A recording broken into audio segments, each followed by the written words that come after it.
What's better than nVidia stock? At this point, almost anything. So Tom's been nerd raging all day about day traders ruining a good opportunity like nVidia, and we caved and decided to do a video on it. I don't know if I would call it nerd raging. It totally was nerd raging. It's like, I was more like analyzing than nerd raging. Dude. So you're gonna nerd rage? We got this whole video just set up for you to do so? And what, you're just sitting there pouting? Man up, dude. All right. But I gotta get this off my chest first. nVidia as a business is a good company with good products, and at the right price point, they would be a great investment. I'm sorry, everyone, but what Tom did there was your classic cover your ass, don't sue me statement. I apologize for him. But, and this is where social media influencers like us sadly create a problem. Day traders are ruining it. If you go back to, oh my God, it's falling. No. If you go back to our past videos, you'll see the types of stocks that we like to invest in. And we like beat up stocks. nVidia is far from that, at least for now. Earlier this summer, they briefly held the title of world's most valuable company, but only to fall almost 10% in a single day, losing more market cap than any other company in history. That's not a trophy I'd like to have. Also, that does not necessarily mean that nVidia as a business is in trouble or that this signals something greater happening within the market. More CYA, Tom. I guess. nVidia did just release their earnings report for August, and unsurprisingly, they beat on their earnings by almost every metric. Also unsurprisingly, to us, the stock dropped. Why is that? Because people are dumb, panicky, dangerous animals, and you know it. You know it. There are a few tools we have at our disposal to see whether a stock is going to be short squeezed or not. For those who are new to investing, not gambling and not getting rich quick. Right. A quick place you can check is by simply looking at the short interest and the trading volume on a stock. Typically, the larger these two get, the more volatile the stock. That is when you see day traders salivate. They make their money on implied volatility, and nVidia has plenty of that. If you are looking at a business to invest in and still aren't sure after looking at the financials, you can take a look at this and also look at what other analysts might think by looking at the rates and reports sections of most major brokerages. You done looking?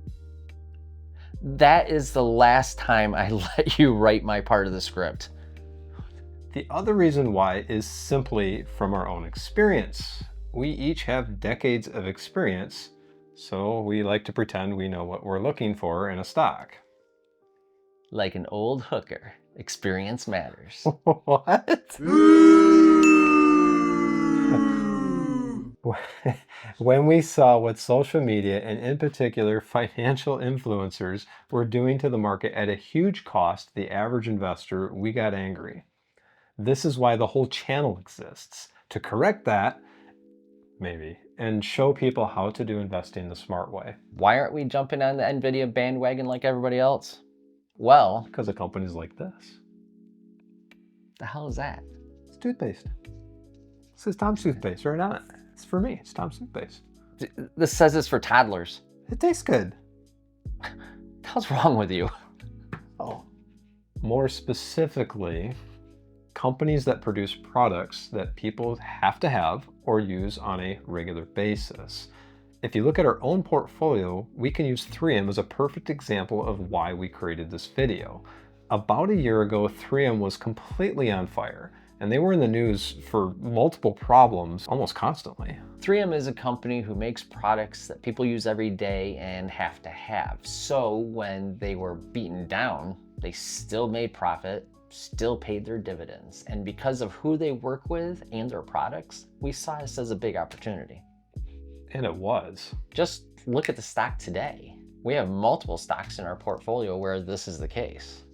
By comparison, when you look at nVidia today, it is hard for us to justify the same kind of argument.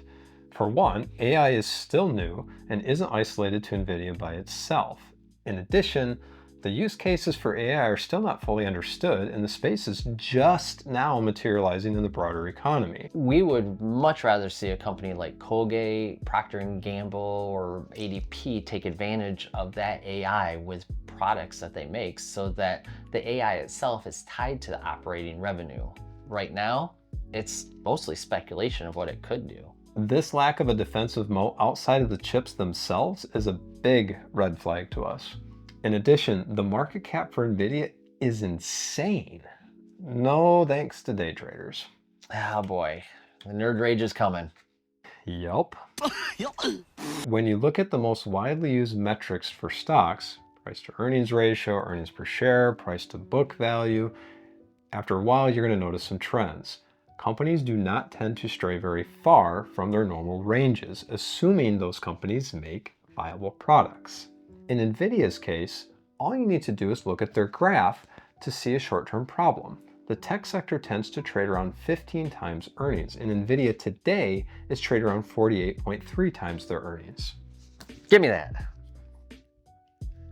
Honestly, 48 times isn't bad considering where they were before the split.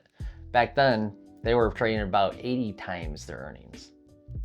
This implies a bubble that we tend to shy away from. If you want to know why, look at the charts for many of the companies in our portfolio. Outside of the riskier plays, comment below with what you might be finding. Dude, how many people do you think are actually going to look at the charts? Seriously. Almost nobody. Probably. But even if they don't, it should still stand to reason that companies that are trading outside their normal ranges are propped up by too much hype or pessimism that has very little to do with the actual operation of the business. Yeah, their share price in 2020 was trading around, what, $7? Yeah, so without going into very long and arduous talk about what happens when a company goes public and issues shares of its business and how those shares bounce around. So that's how a bill becomes a law, folks. Good night, everyone. All right, we can oversimplify and generalize these numbers to come up with a basic number of what a company should be trading at. Once again, it's a lot more complicated than just these numbers. Bring on the trolls. You might as well comment below your nerd rage and angst.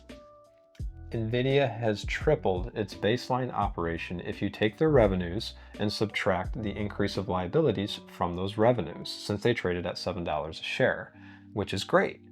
So in theory, they should be trading around $22 a share, but that's not actually happening, and there are a ton of reasons why. Looking at you, day traders.